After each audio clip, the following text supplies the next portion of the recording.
नीट application form भरण्यासाठी step by step आपण सर्व स्टेप ॲप्लिकेशन फॉर्ममध्ये कुठल्या ऑप्शनमध्ये कोणती माहिती भरायची आहे या बाबतीतली संपूर्ण माहिती विद्यार्थी आणि पालकांसाठी आपण शेअर करणार आहोत।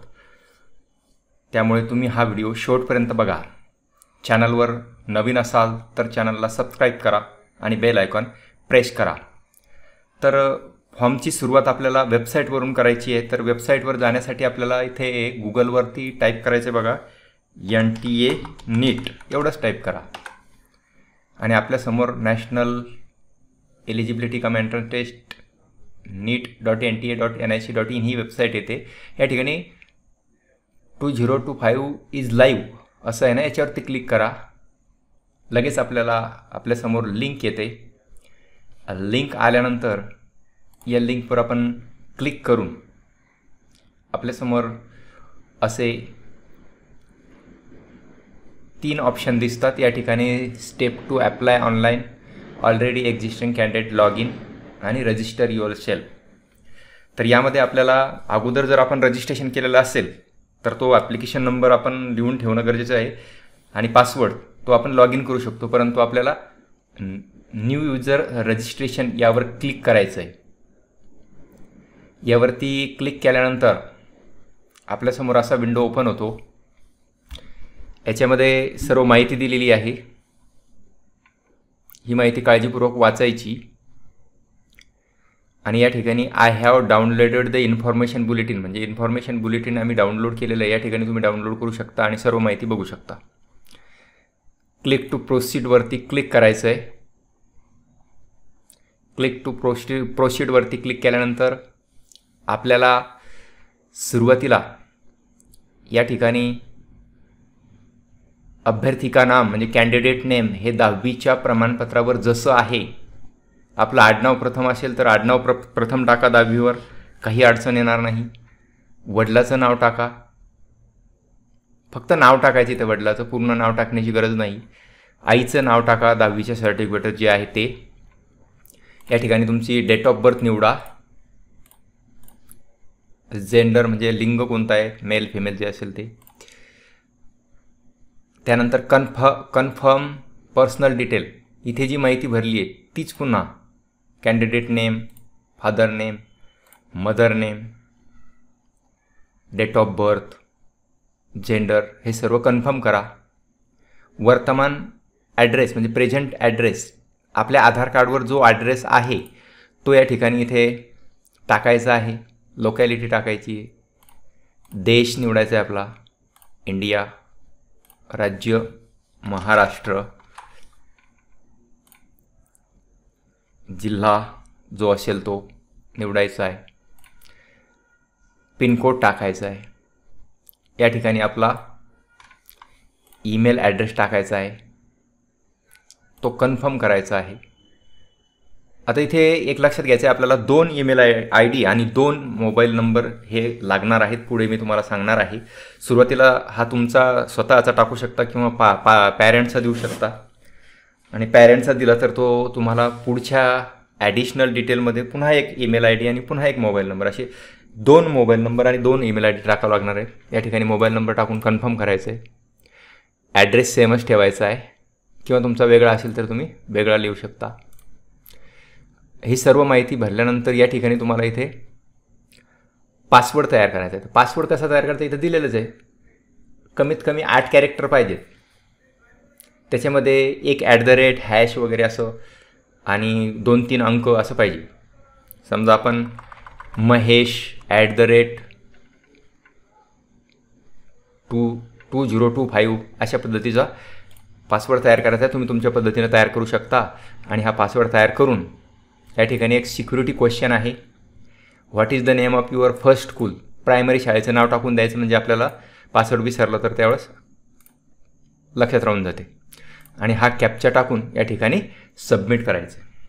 सबमिट केल्यानंतर आपल्यासमोर बघा पुढचं पेज ओपन होणार आहे। सबमिट केल्यानंतर आपल्यासमोर असं पेज ओपन होते। रिव्ह्यू पेज या ठिकाणी बघा, review page online registration form. ज्यावेळेस आपण रजिस्ट्रेशन आता केलेलं आहे, माहिती भरलेली आहे, तर या ठिकाणी हे असं आपल्याला रिव्ह्यू येतं. आपण काय माहिती भरलेली ती आपल्याला पूर्ण दाखवतं. ती व्यवस्थित तपासून घ्यायची आहे. जर त्याच्यामध्ये काही चूक असेल तर या ठिकाणी आपण ॲडिट करू शकतो.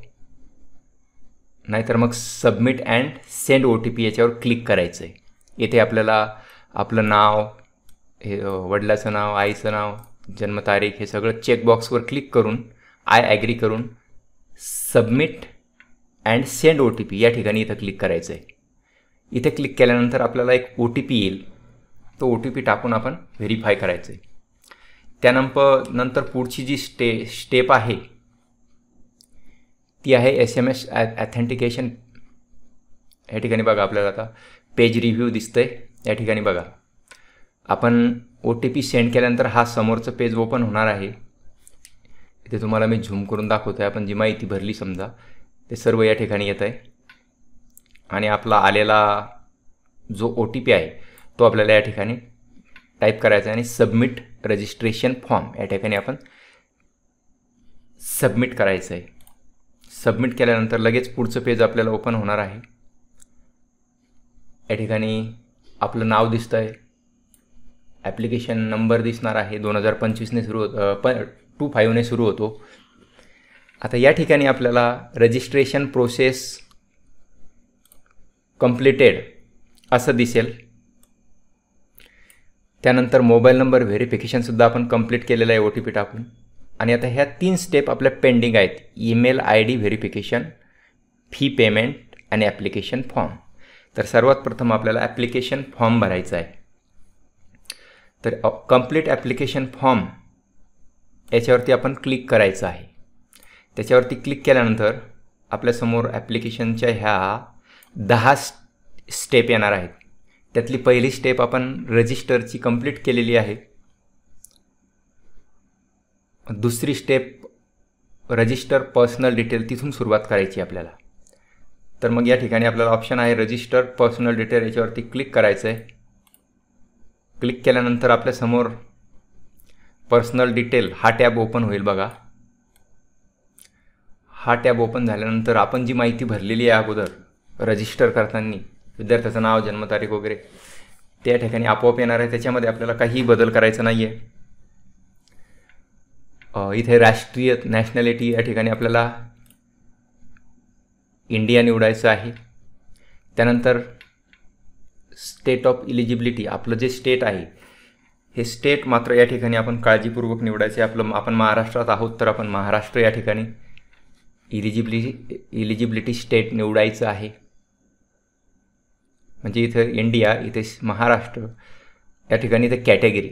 तर कॅटेगरीमध्ये आपल्याला SC ST EWS general OBC NCL अशी ऑप्शन आहेत.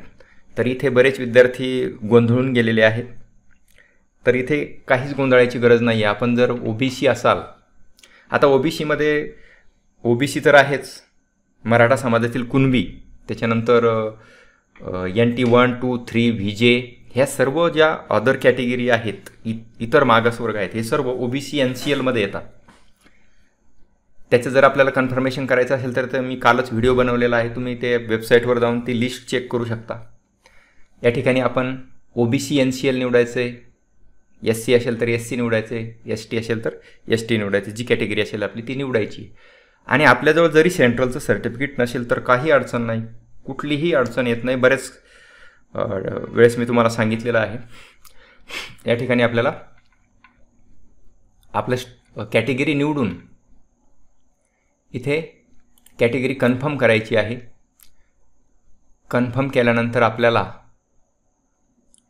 त्या ठिकाणी पुढे सर्टिफिकेट विचारते की तुमच्याजवळ सर्टिफिकेट आहे का, तर आपण येस करायचं आहे. आणि आपलं जे राज्याचं सर्टिफिकेट आहे तहसीलदारांनी दिलेलं ते आपण या ठिकाणी फिलअप करायचं आहे, ते डिटेल, आणि पुढे चालायचं आहे. पुढे आपल्याला PWD म्हणजे आपण अपंग आहात का असाल तर येस करायचं आहे. येस केल्यानंतर आपलं पर्सेंटेज त्या ठिकाणी टाकायचं आहे, नसेल तर नो करायचं आहे.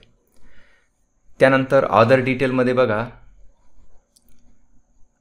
आर यू डायबिटीज, नो करायचं आहे, 99% नोच येणार आहे. प्लेस ऑफ रेसिडेन्स, या ठिकाणी रुरल आणि अर्बन म्हणजे ग्रामीण आणि शहरी. जर आपण नगरपालिका किंवा महानगरपालिका म्हणजे जिल्हा स्तरावर राहत असेल तर आपण अर्बन निवडायचं आहे, आणि ग्रामीण भागात राहत असेल तर रुरल निवडायचं आहे. या ठिकाणी ॲन्युअल फॅमिली इन्कम, तर इथं फक्त अंदाजित आपल्याला निवडायचं, इथं काही सर्टिफिकेट द्यायची गरज नाही आणि याचा काही इम्पॅक्टसुद्धा पडत नाही आपल्या काउन्सिलिंगवर. तर आपलं एक अंदाजित इन्कम निवडायचं, किती आहे, 1 ते 2 लाख, 3 ते 5 लाख, 6 ते 8 लाख अशा पद्धतीने. त्यानंतर कंट्री ऑफ रेसिडेन्सी इंडिया निवडायचं आहे. आता इथे एक हा प्रश्न आहे, क्या आप नीट यूजी 2025 में ड्रेस कोड के विपरीत प्रथागत पोशाख पहनने का इरादा रखते. म्हणजे आपल्याला समजा बुरखा घालून जायचं आहे का टोपी घालून जायचं आहे, अशा पद्धतीने जर वेगळ्या धार्मिक पेहराव्यात जर जायचं असेल तर इथे यस करायचं. मॅक्झिमम विद्यार्थ्यांनी इथे नो केलेलं पाहिजे माझ्या माहितीप्रमाणे. इथे आपण नो करायचं आहे, म्हणजे आपल्याला जो त्यांचा नॉर्मल ड्रेस आहे तोच घेऊन जायचा आहे. त्यानंतर तयारी का तरीका, सेल्फ स्टडी टाकायचं इथं आणि इथे कॅप्चा टाकून 7 नेक्स्ट करायचं आहे. 7 नेक्स्ट केल्यानंतर या ठिकाणी काही अडचण नाही आहे. आता तुम्हाला या प्रत्येक टॅबमध्ये काही अडचण असेल तर कमेंट बॉक्समध्ये कमेंट नक्की करा. आता त्यानंतर आपल्याला पुढचा जी स्टेप आहे, ह्या 2 स्टेप आपण पूर्ण केल्या. तिसरी आहे रजिस्टर आयडेंटिटी डिटेल. ही एक महत्त्वाचा पार्ट आहे, याच्यामध्ये थोडं लक्ष द्या. चूज ऑफ आयडेंटिटी, या ठिकाणी Aadhaar, DigiLocker, Indian passport number, PAN card, driving licence, ration card, voter ID card, EPIC number, any other state government issued passport, photo, भरपूर ऑप्शन दिलेले आहेत. परंतु माझ्या माहितीप्रमाणे विद्यार्थ्यांनी या ठिकाणी आधार कार्ड निवडायला पाहिजे. आधार कार्डचे तुम्हाला नेम मिसमॅच असेल काही प्रॉब्लेम नाही आहे, समोर मी तुम्हाला सांगणारच आहे.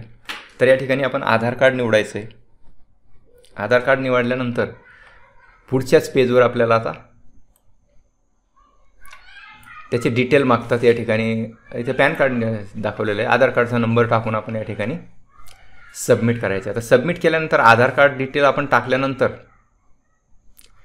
काय होतं या ठिकाणी की आपला आधार मिसमॅच होतं आहे. इथं पॅन कार्डचं दाखवलेलं आहे तुम्हाला, पण इथं जर आधार कार्ड आपण निवडलं तर आपण आपल्या आधार कार्डवर नाव अगोदर आहे, वडिलाचं नाव आहे आणि आडनाव शेवटी आहे.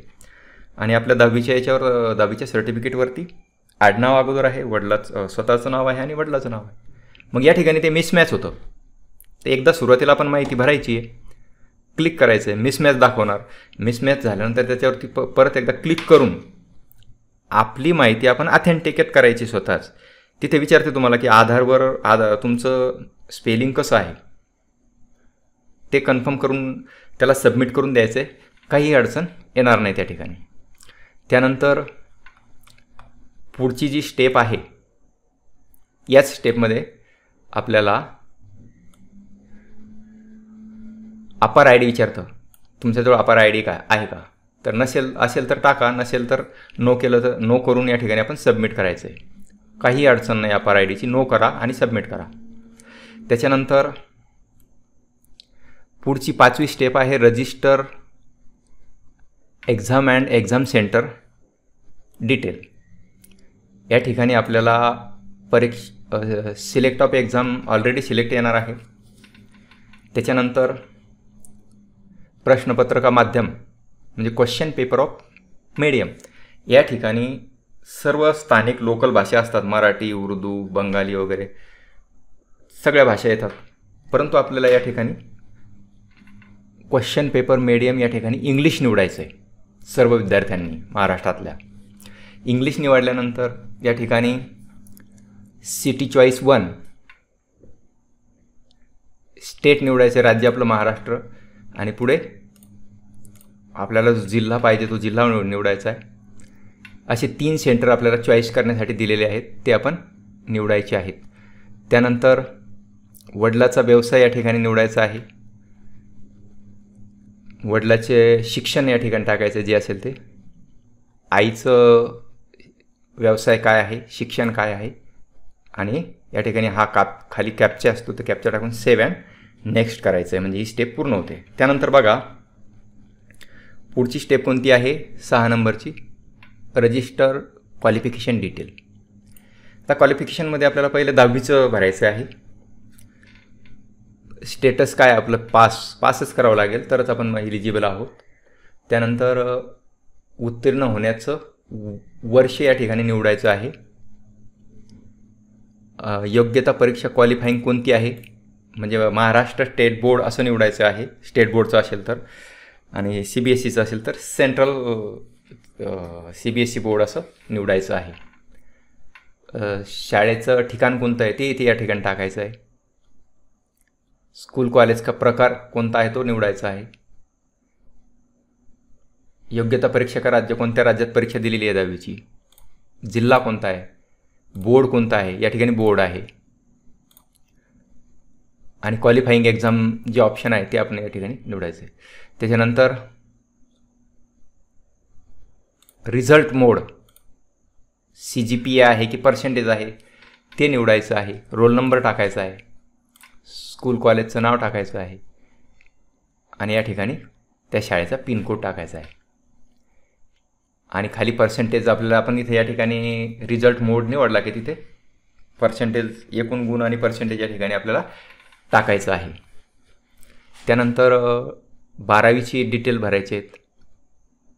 आता इथे जे विद्यार्थी रेग्युलर आहेत, यावर्षी 2025मध्ये एक परीक्षा देत आहेत, त्यांनी या ठिकाणी ॲपिअरिंग निवडायचं आहे. आणि जे रिपीटर विद्यार्थी आहेत त्यांचं सांगतो मी तुम्हाला.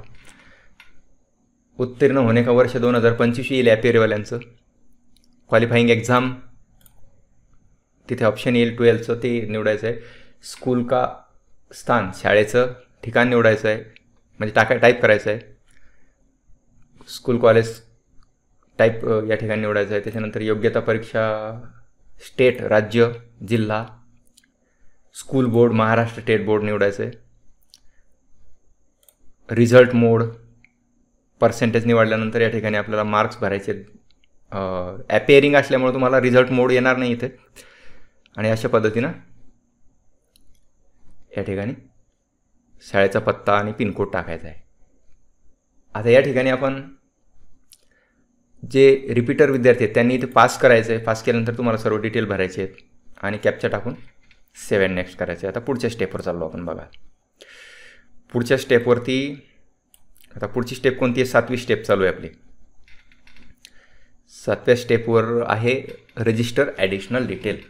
तुम्हाला सांगितलं होतं मी, ॲडिशनल डिटेल आपल्याला रजिस्टर करायचे आहेत. या ठिकाणी आपल्याला ॲडिशनल डिटेल मागत आहे.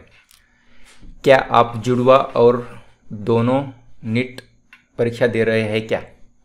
म्हणजे आपण जुळे भाऊ आहोत का आणि दोन्ही परीक्षा देत आहेत का? तर 99% या ठिकाणी नोच येणार आहे, ते नो करा. क्या आप कभी नीट UG परीक्षा में उपस्थित हुए हैं? या ठिकाणी आपण जर परीक्षा दिली असेल तर येस करा. फ्रेशर विद्यार्थी असेल तर नो करा. जन्मस्थान, आपलं जन्म ठिकाण कोणतं आहे ते निवडायचं, राज्य निवडायचं, जिल्हा निवडायचा आणि कॅप्चा टाकून सेव्ह अँड नेक्स्ट करायचं. हे ॲडिशनल डिटेल आपल्याला या ठिकाणी सेव्ह होतात. त्यानंतर पुढची 8वी स्टेप आहे रजिस्टर इमर्जन्सी कॉन्टॅक्ट डिटेल. आता या ठिकाणी आपल्याला परत तुम्हाला मी सांगितलं होतं मोबाईल नंबर आणि ईमेल ID लागणार आहे, तर या ठिकाणी दुसरा लागणार आहे आपल्याला. इथं कंट्री कोड निवडायचा आहे, मोबाईल नंबर टाकायचा आहे, ईमेल टाकायचा आहे ॲडिशनल आणि गेट OTP घ्यायचा आहे आणि ते व्हेरीफाय करायचं आहे. त्यानंतर या ठिकाणी पुढची विंडो अशी ओपन होईल आपल्याला. या ठिकाणी आपल्याला OTP टाकून, ईमेल टाकून तर व्हेरीफाय करायचं आहे. व्हेरीफाय केल्यानंतर आपले डिटेल्स या ठिकाणी व्हेरीफाय होतील. आता या अगोदर एक जे कोड असतात ते कोड आपल्याला सांगायचं मी विसरून गेलो, की जे फ्रेशर विद्यार्थी आहेत त्यांनी 01 कोड निवडायचा आहे आणि जे रिपीटर विद्यार्थी आहेत त्यांनी 02 कोड निवडायचा आहे. ते ऑप्शन या ठिकाणी मी विसरलो, तर तेवढं लक्षात घ्यायचं आहे. आता बघा पुढचं आहे अपलोड डॉक्युमेंट. अपलोड डॉक्युमेंटमध्ये आपल्याला 9 प्रकारचे डॉक्युमेंट अपलोड करायचे आहेत. या ठिकाणी मी तुम्हाला थोडं झूम करून दाखवतो. 1 नंबरला आहे आपलं पासपोर्ट आकार फोटो. 80% चेहरा आपला दिसायला पाहिजे. पासपोर्ट साईज फोटोग्राफ व्हाईट बॅकग्राऊंडचा काढायचा आहे. तो आपल्या कम्प्युटरमध्ये सेव्ह करायचा आहे आणि त्याला नाव द्यायचं असं इथं MA फोटो असं दिलेलं आहे. तर आपण जे नाव टाईप केलेलं आहे सुरुवातीला रजिस्टरच्या वेळेस आपण आडनाव अगोदर टाईप केलेलं आहे, तर त्या ठिकाणी आपल्याला आडनावाचे आपले पहिले 2 अक्षरं म्हणजे रजिस्टर करताना आपण सुरुवातीला जे आडनाव दिलं असेल तर आडनावाचे पहिले 2 अक्षरं आणि फोटो असं सेव्ह करून त्या नावानं सेव्ह करायचं. इथं बऱ्याच विद्यार्थ्यांचा अपलोड होताना प्रॉब्लेम येत आहे. तर आपल्या नावाचे पहिले 2 अक्षरं आडनावाचेच म्हणा, कारण महाराष्ट्रातल्या बऱ्याच विद्यार्थ्यांचं आडनाव आहे, तर आडनावाचे 2 अक्षरं आणि फोटो असं या नावानं सेव्ह करून इथे चूज फाईल करून ते अपलोड करायचं. तर अपलोड करताना ॲक्शन काय घ्यायची, ज्यावेळेस आपण निवडतो त्यावेळेस अपलोड ओरिजिनल असं करायचं आहे, त्याच्यामुळे तुम्हाला प्रॉब्लेम येणार नाही. अपलोड ओरिजिनल करून अपलोड करायचं आहे. त्याच्यानंतर दुसरं आहे left and right hand fingers and thumb. आपल्या दोन्ही हाताच्या बोटांचे जवळपास 3 कांडे जे आहेत ते पूर्ण असे शाईमध्ये बुडवून एक एक हात असा पांढऱ्या कागदावर ठेवून तो स्कॅन करून त्यालासुद्धा असंच नाव द्यायचं आहे. पहिले 2 अक्षरं अंडरस्कोर टाकायचं आहे आणि फिंगरप्रिंट अपलोड ओरिजिनल करून पुढे जायचं आहे. त्यानंतर सिग्नेचर जे आहे आपलं त्याला पण पहिले 2 अक्षरं आणि सिग्नेचर असं नाव देऊन अपलोड ओरिजिनल अपलोड करायचं आहे. त्याच्यानंतर पोस्ट कार्ड साईज फोटो त्याला तसंच करायचं आहे, पोस्ट कार्ड फोटो असं नाव द्यायचं आहे. अपलोड ओरिजिनल चूज फाईल आणि पुढे अपलोड ओरिजिनल करायचं आहे. त्यानंतर कक्षा 10वी की मार्कशीट 10वीची जी मार्कशीट आहे त्याला असं नाव द्यायचं आहे की पहिले 2 अक्षरं अंडरस्कोर क्लास X मार्कशीट असं नाव देऊन हे PDF सेव्ह करायचं आहे आणि त्यालासुद्धा अपलोड करायचं आहे. त्यानंतर 10वीचं सर्टिफिकेट यालासुद्धा क्लास X सर्टिफिकेट असं नाव देऊन अपलोड ओरिजिनल करायचं आहे. त्यानंतर वर्तमान पत्ता ॲड्रेस प्रूफसाठी आपल्याला आधार कार्डचं PDF शेअर करायचं आहे, अपलोड ओरिजिनल करायचं आहे. त्यालासुद्धा ॲड्रेस प्रूफ असं नाव द्यायचं आहे. त्याच्यानंतर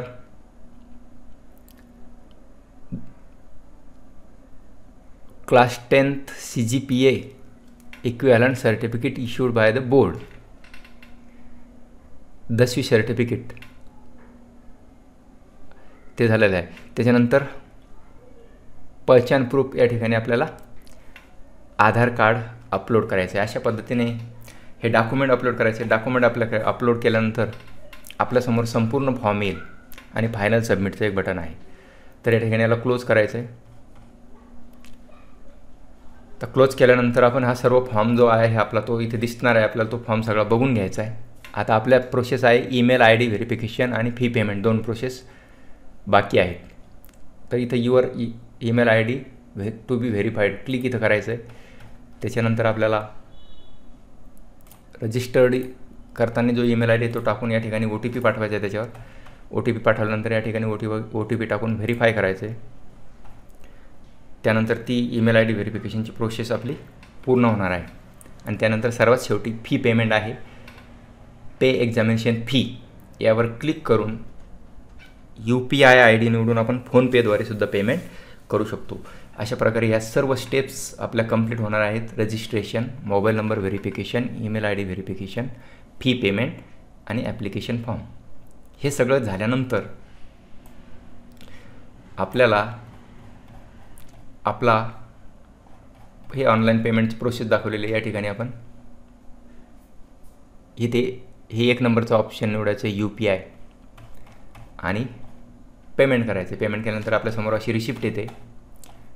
रिसिप्ट आल्यानंतर आपला फॉर्म हा सबमिट झालेला आहे. त्या अगोदर आपल्याला पूर्ण फॉर्म दाखवला जातो, त्याच्यासाठी आपण तो एडिटसुद्धा करू शकतो. या ठिकाणी एकदा चेक केल्यानंतर परत कुठेही आपल्याला करेक्शन करता येत नाही. जर करेक्शन विंडो ओपन झाला तरच आपलं करेक्शन होते. तर अशा पद्धतीच्या हे स्टेप बाय स्टेप मी तुम्हाला सर्व सांगितलेले आहेत.